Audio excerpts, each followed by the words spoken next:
Since the day it launched, I've been a boots on the ground type of Gray Zone Warfare player. And with this latest update, this game isn't just surviving in the trenches, it's thriving. In this video, I wanted to go over a few of the things that I noticed, from quality of life all the way to the loot adjustments, just the small game changes that are really helping this game stand apart from any of its competition in the genre. So the first thing I wanted to highlight was the performance. This update brought a noticeable boost in optimization. Whether you're clearing compounds with high foliage or pushing through tight urban environments, the frame rate is finally where it should be. Stuttering still exists, but I only had stuttering when I was streaming, and when I played offline with no stream or anything going, it was perfect. It was fantastic.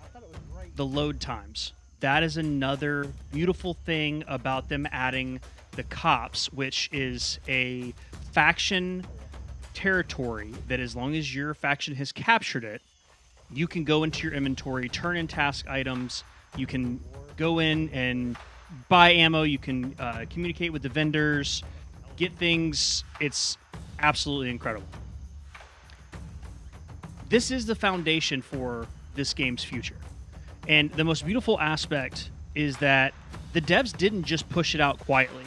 They've communicated every single step, whether it's continuously having events, which I commend them for, because I know that it was very, very difficult the first few months because everybody was just shitting on them. They have taken that negativity and they have harnessed that into motivation and made this into exactly what they want it to be, but also what the community wants it to be. The community asked for it to be more PvP centric after this update, and that's exactly what they got. We got the PvP aspects that we wanted, on top of getting more loot, on top of getting the places where you can turn in tasks. You can now turn in a lot of the tasks from the field, which is absolutely incredible. Which leads me to my next point: the new missions and the content. Now let's talk about the missions. The new content adds more depth and variety to this world of Lemang. And while we don't have an entire lore outline, if you've read Roadside Picnic, you kind of have an idea where they're going. And there's actually a few Easter eggs that they put in the game, since if you are traveling from cop to cop or going around the map, you'll see it. Let me know down below if you know exactly what I'm talking about. But what's beautiful is that we're seeing fresh, new objectives. They aren't just copy and paste. These are mission crafted with layers, engagement zones, new enemy AI behavior. That is huge. They're finally getting to the point where it really does feel like it's not an aimbot AI game. And the real incentive to explore the parts of the map that you may have overlooked are 100% appetizing now. Going to the cops or going into these different camps, not only can you get more loot, but then once you find that loot, it's a picturesque area. I mean, the game is just beautiful. I say this so many times while I'm playing this game. It's just such a gorgeous game. And again, I know that it was not without its problems with the optimization and everything in the past, but if you truly come into this with a refreshed state of mind of this game is really, really good, I think you'll appreciate it just a little bit more. But what really blew me away for this particular update is the UI tweaks, the inventory improvement, the new keybind options, and much cleaner looting. The thing that truly blew my mind was being able to go into your inventory and feel the quality of life tweaks that they made.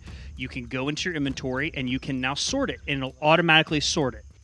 Hopefully in the future we see something along the lines of, when you have something in your container, you can have an auto sort within the container, and or you're able to hit the auto sort button and it puts meds or ammo in a medical case or an ammo case. That's definitely something that we should probably see in the future. As they continue to release these updates, it's going to become the game that really feels like a sandbox. You're not having to ride on helicopters except when you jump into the game. When you log in, you will be at base camp of whatever faction that you were with.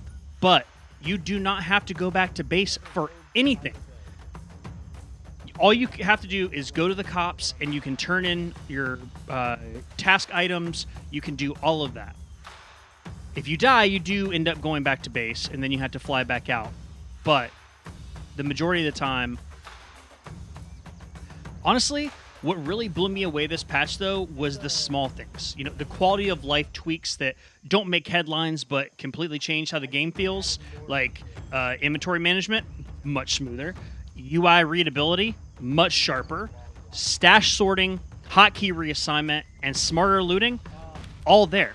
These are the kinds of improvements that show the devs aren't just building a game, they're listening to the people that play it every single day. And if you've been in the Discord or on the forums, you know that they're constantly taking feedback and turning it into action. They are not just taking the money and run, like it may have looked like at the very beginning when we were going through some issues, but they are owning it, and they're doing so well with it. It's such a beautiful game to be a part of. To watch everything improve since April 30th of last year, I'm just completely in awe. And so Gray Zone Warfare isn't just promising, it's delivering. And with every update, it gets closer to being one of the best tactical shooters ever made. If you stepped away, it's time to return. And if you never jumped in, well, then there's no better time to enlist. And I just have to give a big shout out to the dev team for just updating with purpose. Because sometimes you go in and it's just lipstick on a pig, and it's, you know, made out to be this huge thing, and it's not. It's not a big thing at all. These devs have made sure that every single update has some substance. Not to mention the new weather, the rain, the ability to see the forecast on your task sheet. It's beautiful. It is absolutely beautiful. But hey, if this video helped you appreciate the new update, drop a like, leave a comment with your favorite change, and don't forget to subscribe to this channel as well as over on Twitch. We're live streaming almost every single day during the week, playing DayZ and Gray Zone Warfare. We'll see you out in the field. Welcome to paradise, kids, where the wilderness meets the wild side.